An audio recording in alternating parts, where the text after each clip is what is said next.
మౌన పోరాటం మౌన పోరాటం. అవంతి ఏమైంది? చూస్తున్నారత్తయ్య. ఏమైంది? ఇంజిన్ లేదు, రిపేర్ అనుకుంటామ్మా.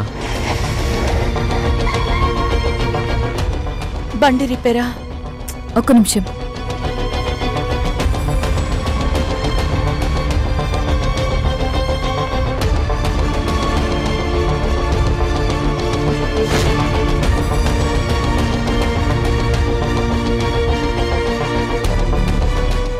అన్నా ఇంకా కాలేదా? అయిపోవచ్చిందమ్మా, ఒక్క నిమిషం.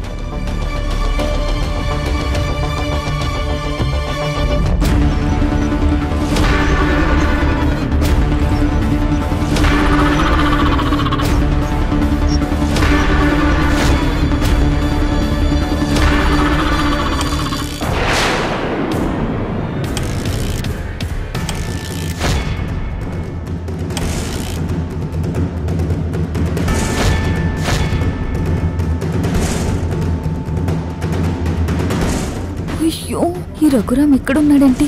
ఇందాక ఇంట్లో ఉన్నాడు కదా, ఇక్కడ అదే బైక్ మీద. అంటే మమ్మల్ని ఫాలో అవుతున్నాడా? అయిపోయిందా? కొంచెం తొందరగా. అయిపోయిందమ్మా.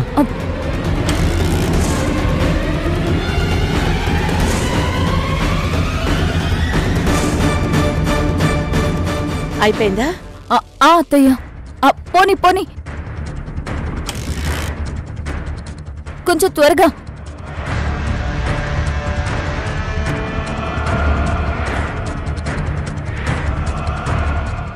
లెఫ్ట్ లెఫ్ట్ తీసుకోండి, లెఫ్ట్.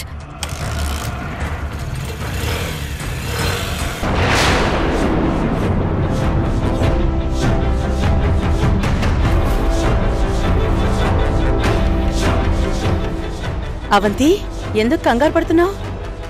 అత్తయ్య, అది దుర్గత్తయ్య గెస్ట్ హౌస్ కి త్వరగా వచ్చేస్తారని. త్వరగా వస్తే గెస్ట్ హౌస్ లో వెయిట్ చేస్తారు, కంగారు పడకు. అలాగే అత్తయ్య. అయ్యో,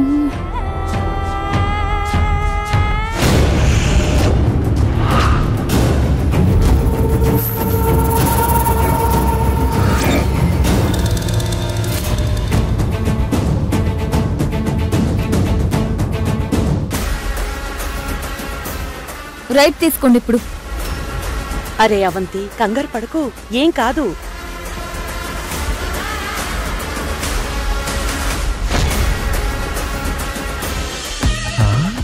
అటుకు రోడ్డు ఉంది, ఇటుకు రోడ్డు ఉంది. ఎటేళ్ళుంటారు?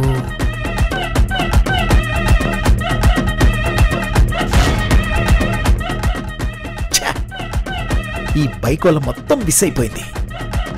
వీళ్ళు ఎటేళ్ళుంటారు? అటెళ్ళుంటారా, ఇటెళ్ళుంటారా?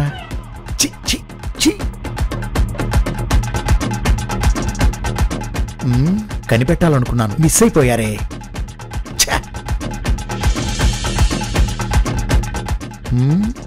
ఇటే వెళ్ళుంటారు.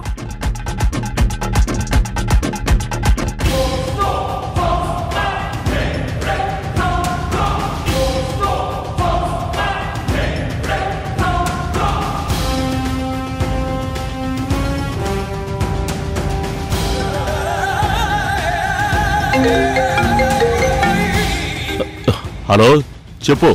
ఎక్కడున్నావు? నేను రోడ్డు మీద ఉన్నాను. ఇందాకటి నుంచి ఇల్లంతా వెతికాను, టెర్రస్ మీదకి ఇప్పుడే వచ్చాను. బయటికి వెళ్లే ముందు ఫోన్ చేసి చెప్పవా? అయినా కారు కిందే ఉంది కదా, నువ్వెలా వెళ్ళావు? ఆటోలో. ఆటోలోనా? నీకేమైనా పిచ్చెక్కిందా?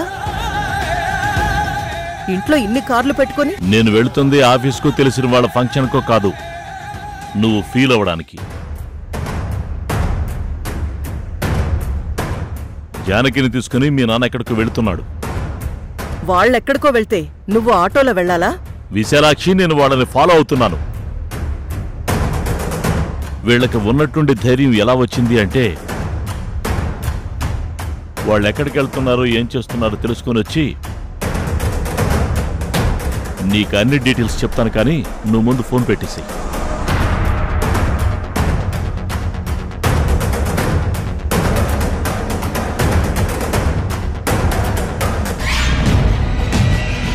ఏయ్, కారేదయ్యా?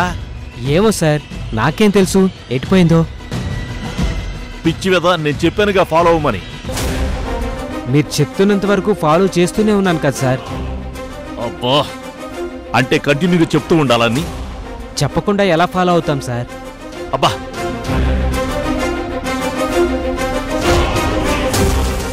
స్ట్రైట్గా రోడ్ లేదు సార్, రోడ్డు అంతా తవ్వుతున్నారు. ఎటు వెళ్ళాలో చెప్పండి.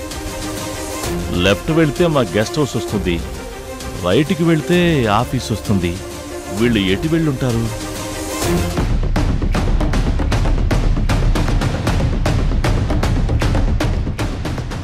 ఇదిగో తీసుకో.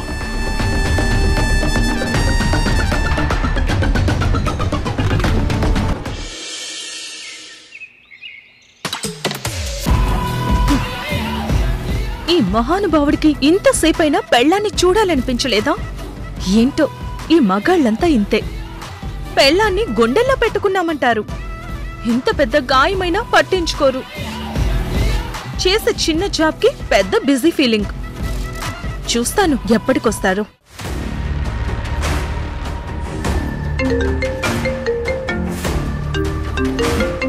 అత్తయ్య గారు,